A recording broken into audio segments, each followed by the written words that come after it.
This is Advocate, your news bulletin source for Contra Costa College. You're listening to the student's voice of Contra Costa College.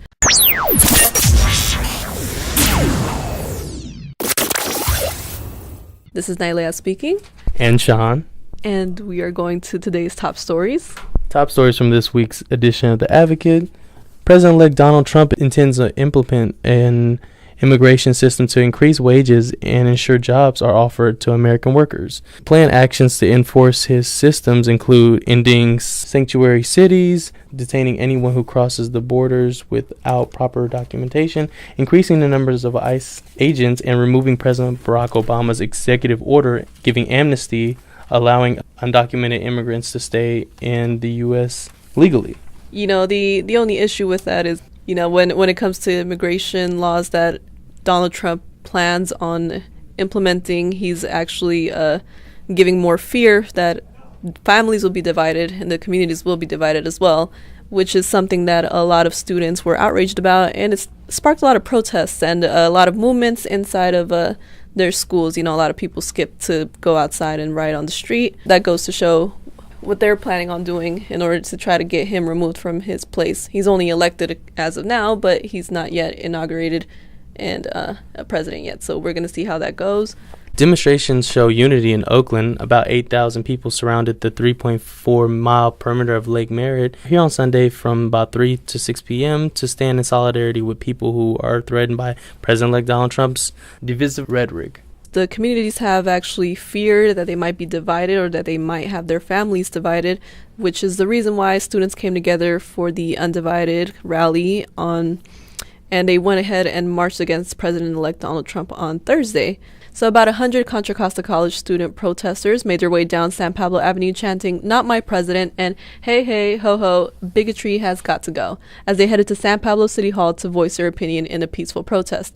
Many students are actually afraid that their division will come soon as President-elect Donald Trump is put into office. One CCC student was quoted, Noor Ayad. She said that her friend texted her asking if she was going to wear her hijab because she did not feel safe wearing it now that Trump has been elected into office.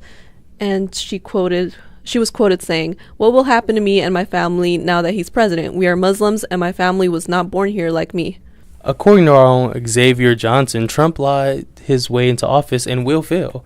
Donald Trump is set to become the next president of the United States after winning the election on November 9th. We all know that. Supporters of Trump gave him their blessing in the face of criticism by saying that they are tired of career politicians and the status quo. One of Trump's biggest slogans is that he wants to drain the swamp by pushing out political insiders and powerful special interest groups. You're listening to the student's voice of Contra Costa College. Several options expansion plans were recently released by the West Contra Costa Transportation Advisory Committee.